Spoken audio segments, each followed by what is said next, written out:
My name is Seraphina, the Masked Lady. I was once human.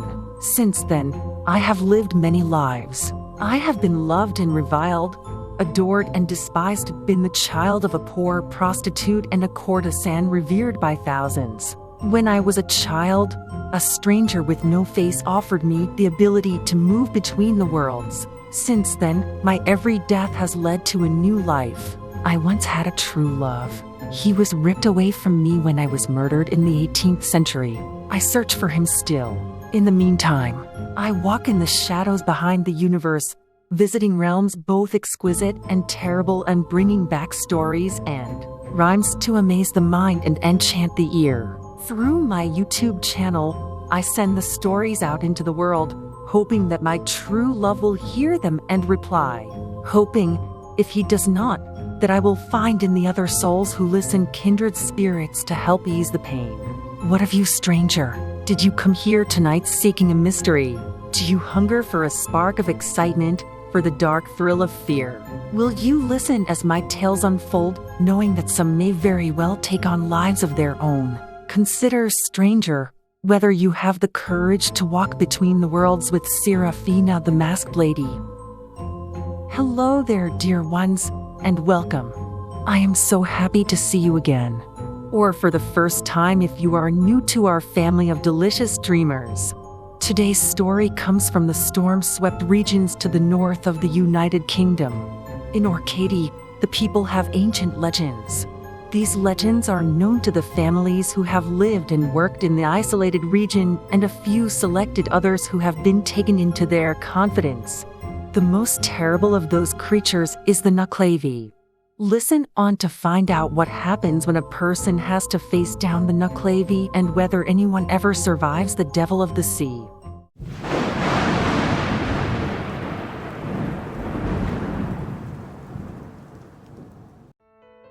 The Devil's Hoof-beats. Chapter 1. The women of Orcady know to be afraid when September comes around. Stronsay Island may swelter in the summer, but during the hot season, the Mythero Sea, the Sea Mother, keeps the worst danger bound in the deep. While the sun shines, our husbands and sons only fear the ocean's everyday dangers. When the days cool, we shudder. Tears are shed when the kelp fires appear. Looking out at night to see the flames flickering between sea and land, we close our eyes and pray.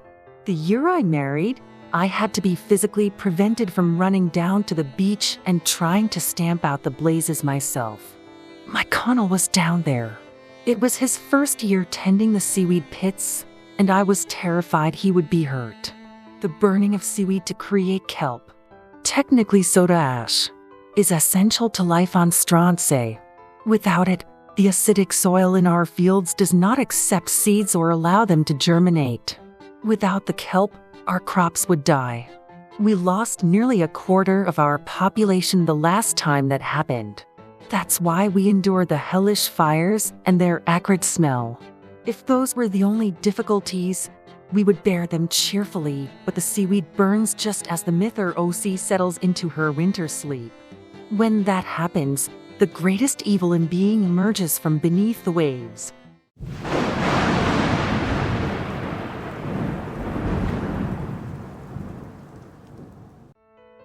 Chapter 2.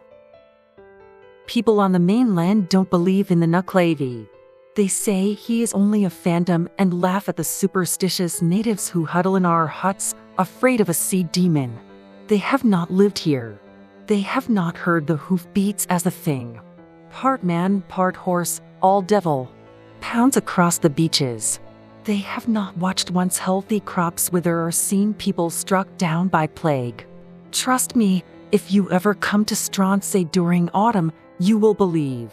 Once, a man arrived on the island asking questions about our mythology. He was young and clever, his conversation entertaining enough that we bore him company even though everyone, including the man himself, knew we were giggling at him. His name was Walter Dennison. Walter was an example of book learning if you ever saw one. I doubted he'd ever done a day's field work, but his breadth of knowledge intrigued me. He told us that the Nucklavee is acknowledged in other places, as the Nucklavee in Orkney and the Nucklavee in Shetland. He told us that, I think, to convince us that the Nucklavee was a phantom. I am no scholar, but I believe the opposite. I was 16 then and struck by him. He was 5 years my senior and handsome, although in a slim, bookish way. I could read well and was a wellspring of information to him, so we spent many hours together. Before he left Stronsay, Mr. Denison gave me something I still treasure. A 3-book set of the myths of England, Scotland, and Wales. It was a rich gift, but if my father had found them, he would have burned them.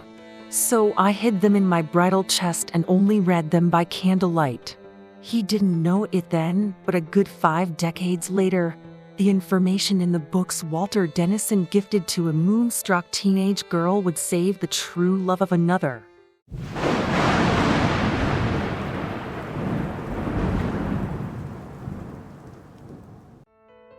Chapter 3.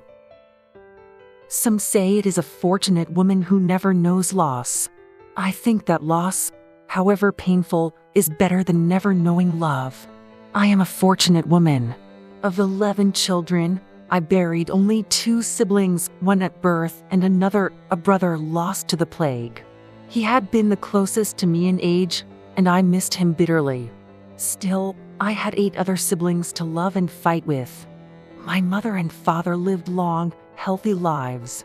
My brothers became fishermen and field hands, my sisters worked the nets, and I went to school. When I was 17, I met Connell Gardner. He was a transplant to Stronsay from Falkirk, a man with a quick wit and a cheeky grin that soon made me forget my calf love for Walter Denison. Connell was a head fisherman on a trawler. He labored under a captain-in-chief who was respected and well-versed in the lore of the sea. Connell had worked hard to overcome the suspicions of his colleagues, who weren't used to newcomers, much less ones who decided to remain. Perhaps that was why he hid what happened to him on a cold night in early October, when he made the mistake of being the last man on the beach. Only I knew, and he swore me to secrecy. Because he was not born on Stronsay, Connell didn't know that one should never, ever be alone on an autumn beach. To his everlasting regret, he allowed himself to be talked into covering for a sick colleague. He was alone tending the last 2 fires when the familiar rush of waves on the beach was replaced by the noise of hooves. It didn't occur to him, then, that he was in danger. He turned towards the sound with curiosity rather than horror. What met his gaze was the terror of the ages. Connell described the Nucklavee to me as a towering beast, 3 times the height of a man, with the head and body of a horse and the torso and head of a human male. Perhaps, in the brief eternity between sensing danger and accepting it, Connell remembered then the stories the others whispered over their nighttime watchfires. If he did, he would know that the Nucklavee rages against anything good. It hates the wheat fires because they lead to fertile soil and soil to vegetable life. The Nucklavee also hungers for human meat and the cold liquor of a sailor's blood. It must have thought itself blessed to come upon one as young and fair as Connell. Connell tried to yell, but his voice was gone. He turned to run, only to find that a thick fog had divided him from the land. The smoky membrane rebuffed him when he tried to run through it, sending him sprawling. With no other option, Connell scrambled back to his feet and tried to outpace the creature. His youth stood him in good stead, at least at first. Back and forth, he crossed the sand, barely escaping the swinging claws of the Nucklavee. 5 times, it came so close to him that he could smell the fetid stench of its breath. Sadly, a man can only fight for so long. Finally, Connell's strength failed. If the Nucklavee had been merciful, Connell would have died then. Instead, it decided to draw out the terror. Cruelty was the creature's downfall. As Connell's mind replayed his life, he realized there was one space on the beach he had not yet crossed. The narrow stream that ran against the rocky hill separating the beach from another cove.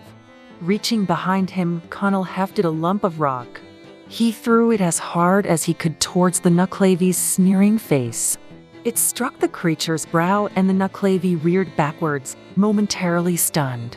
With the last of his strength, Connell sprinted towards the gap in the rocks, clearing the 3-foot-wide ditch through which the stream drained into the sea. It was a short leap, but it made all the difference. A Nucklavee cannot cross running water. Nevertheless, the creature bellowed in rage and thundered towards him. Connell's faith was not complete. He cowered when the Nucklavee leapt towards the stream.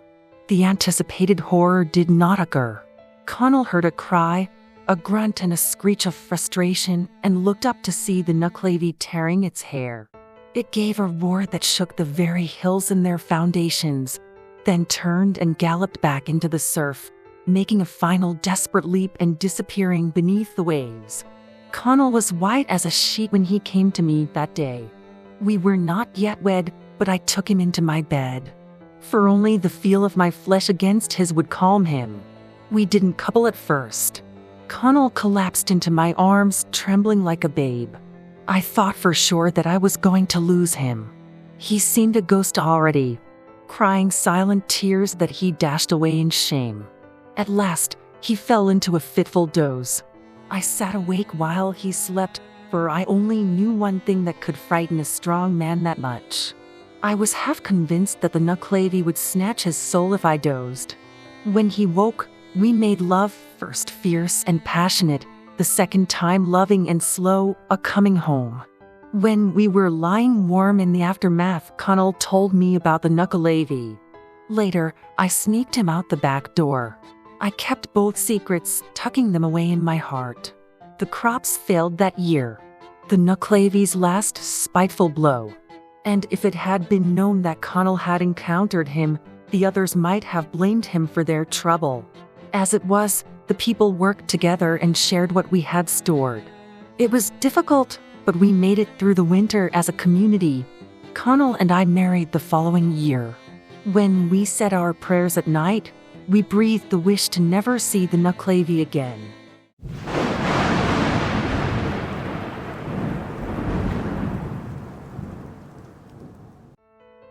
Chapter 4. At first, our prayer was answered. Time passed quickly, and our family began. I lost one baby in the 5th month of pregnancy, and I thought for a while that the loss would kill me. In the end, Connell got me through. More babies came in time, and I learned to look on them and smile. We taught our children the tales of our forefathers, not skimping on the scary ones. The stories of our ancestors serve a greater purpose than mere entertainment. They are a caution, a transmitter for the rules and regulations that, if we're lucky, will keep our children hale and robust long enough to become parents themselves. Despite harsh winters and a few years when the fish did not come to the bay, Connell and I lived long enough to see our eldest son and daughter choose partners and marry. The first daughter of my eldest son, Lion, was the apple of my eye. It may reflect poorly on me to admit this. No grandmother should have favorites amongst her little ones. But she bewitched my heart from her first tiny breath. Like most children on Stronsay, Lion grew up quickly. She was bright, cleverer than I had been at her age, and eager to learn. I taught her letters and numbers and the old tales of the islands. When I exhausted my knowledge, I sent to Edinburgh for books, and we tore into them together. I knew by the time she was 14 that Liane would not settle on Stronsay, at least not until she'd had an adventure. So when we got the letter saying that she'd been admitted to the university in Edinburgh, I was not surprised. Her father wanted to forbid her from going, but I talked him around. I sold every valuable thing I possessed to buy her ticket on the boat and waited with bated breath for every letter she sent home. 6 years later, Lion finally announced that she would return to Stronsay. I was as gleeful as a bird let out of its cage. At 14, Lion had been pretty. At 21, she was glorious. As soon as she stepped off the boat, every man on the island was half in love with her. We welcomed her. Within less than a day, she was settled, her room arranged, and Lion sat by me on the front porch. There was jealousy, of course. The gossip was that Lyanne was impassioned and had satisfied her unholy urges back in Edinburgh. I didn't care. Lyanne had freedom of choice. She knew how to care for herself in that bedroom, and that was all I could ask. Still, her great love, when it came, shocked us all. Perhaps it should not have surprised me that my pretty lass would choose her love as impetuously as I once had mine. The man who came to the island during the 3rd month after Lyanne's return was younger and, though I say it myself, more handsome than Walter Dennison. His voice was lyrical, and his blonde hair gleamed like wheat under the light of the setting sun. It might have been love at first sight or desire and first conversation, but the effect was the same. 24 hours after Mason Whitten arrived on the island, Lyanne gave him her heart. I knew it when she came to see me. There was a light about her. She was smiling and walking like a person floating in the air. Lyanne barely sat down before she spoke. I've met him, she told me. The man who will be my husband. You're sure? She nodded. Is it that young man from Glasgow? Her eyes widened. How did you know?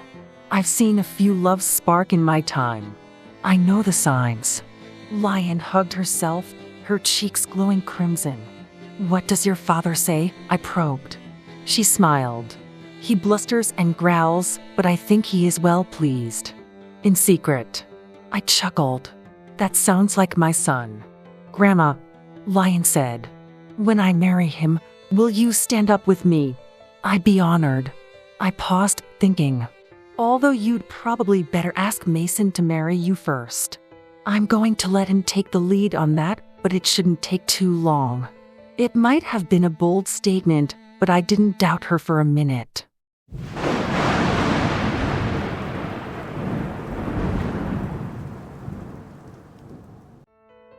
Chapter 5.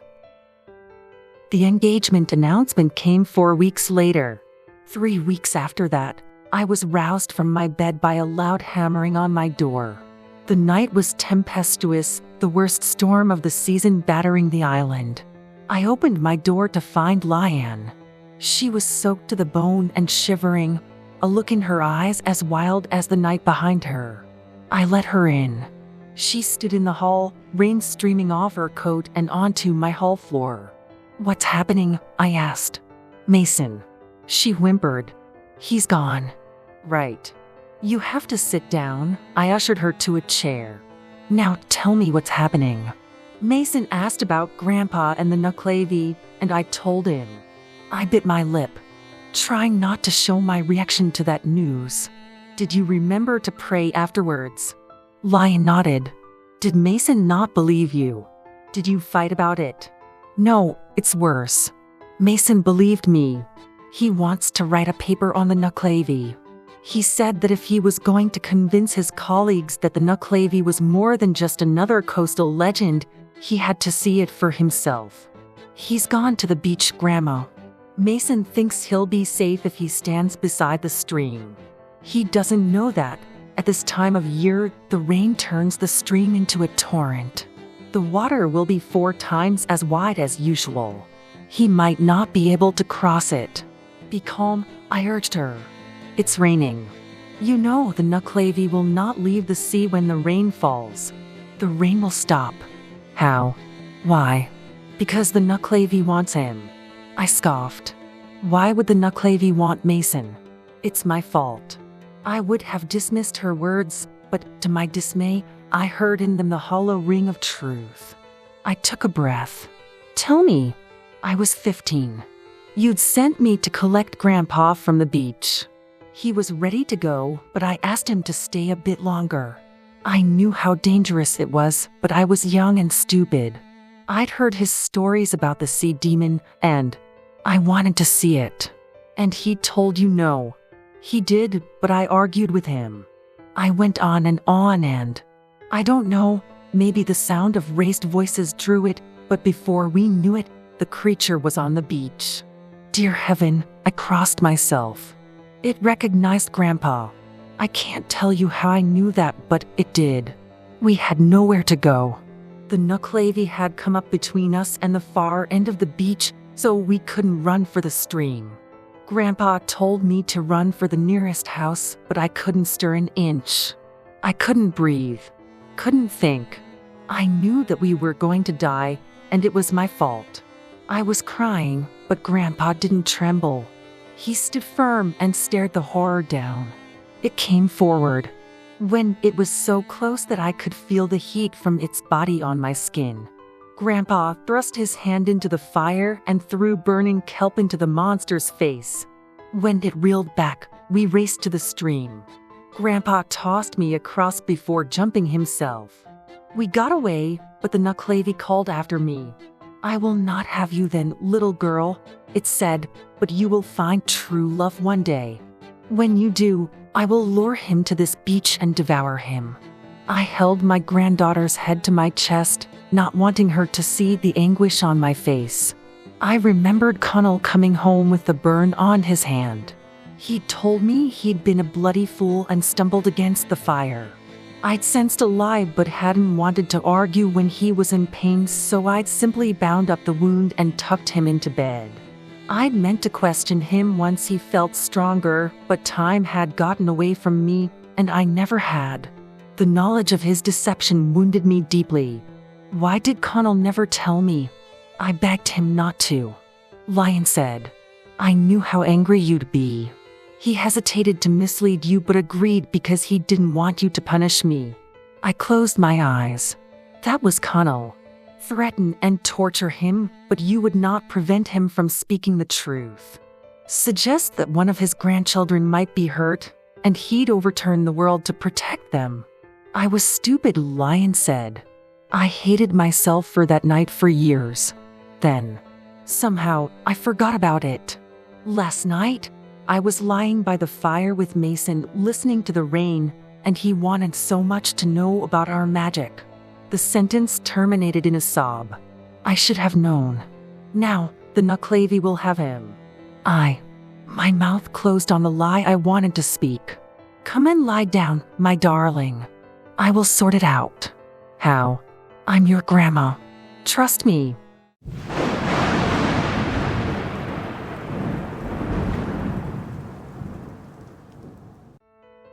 Chapter 6. I had only used the sung spell I employed to lull Lian to sleep twice before. She barely noticed it. She was under in a minute, and I knew she'd stay that way for at least 8 hours. I paused only to glance at her.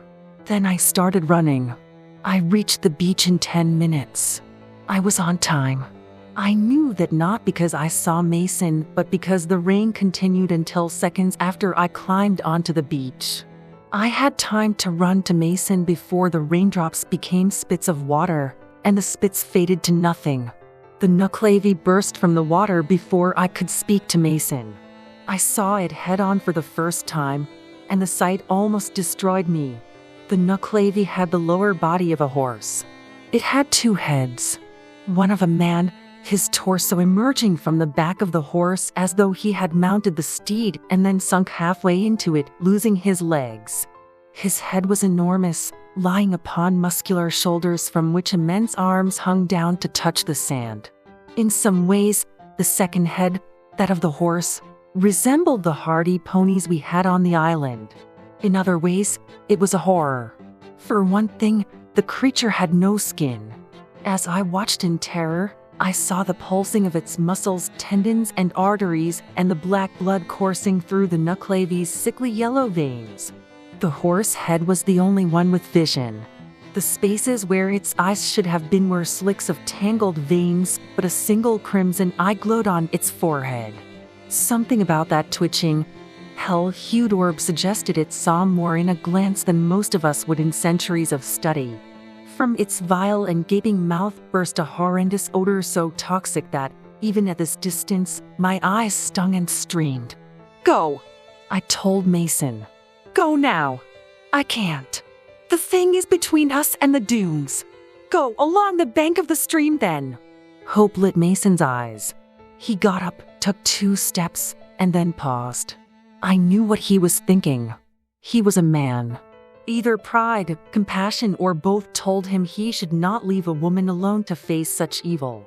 I fixed a glare on him.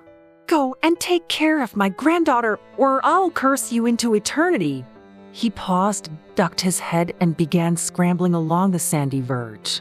I turned towards the Nucklavee. It was on the land now, looking at me with a twisted smile on its human-shaped face. Slowly, I reached into my pocket. It held 2 objects. One was a small blue stone. My grandmother swore on the cross that it had been given to her by a fairy creature. The sprite had told her it could purify anything foul. I had thought it was a joke. Now, though, I would cling to any hope available. The other object was my old silver crucifix. Walter Dennison's books said silver represented purity and was anathema to evil. The Nucklavee plodded towards me. The slow shamble told me it hadn't yet noticed that Mason was gone. Good. The more time Mason had to get back to Lion, the better. Its back legs were still in the shallows when I lifted the blue stone and cast it into the water. The stone plopped down at the Nucklavee's feet. Nothing happened. The thing leaned back, mortal face laughing, the horse head whinnying. Woman, it said in its awful grating voice. Die now. No, I muttered. I cast the silver crucifix at the monster. I watched the cruciform sparkle as it arced through the air. My heart lifted, until the horse head darted forward and swallowed it. Die, the Nucklavee repeated. Down to my final hope, I knelt and placed my hand in the shallow water.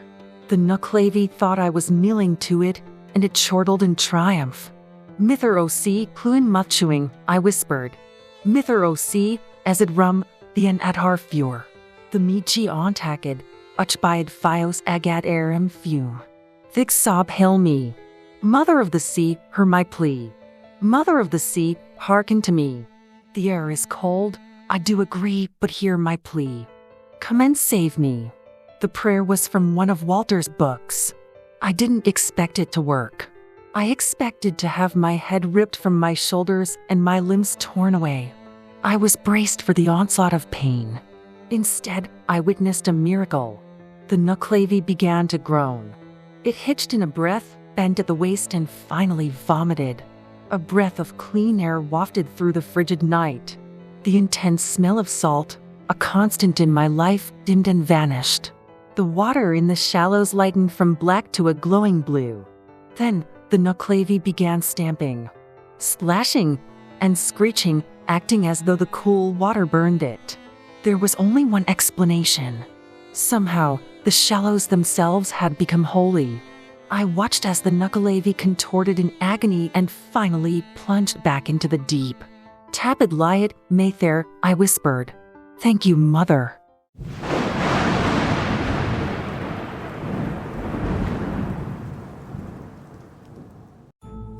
So, how did you like the story? I have encountered many strange and terrible creatures in my long life. Still, I don't think I have ever met anything as awful as the Nucklavee. Thank goodness the Mother of the Sea was able to bless the coastal waters. Otherwise, our narrator would have been in serious trouble. Have you ever visited any of the beautiful islands that top Scotland like a crown of jewels? Would you consider it now that you have heard some of their legends? I have some kin, distant but still beloved, who live on the islands. They tell me that they have a beauty unlike any other. Sometimes, if conditions are right, you can even witness the aurora borealis from their northern shores. Still, I might hesitate if I thought I'd end up facing down the Nucklavee. For now, I'm going to run. In an alternate reality, Charles Dickens is doing a live reading, and I would hate to miss it. As for you, my delicious darlings, please keep warm, be safe, and be good to one another. See you again soon.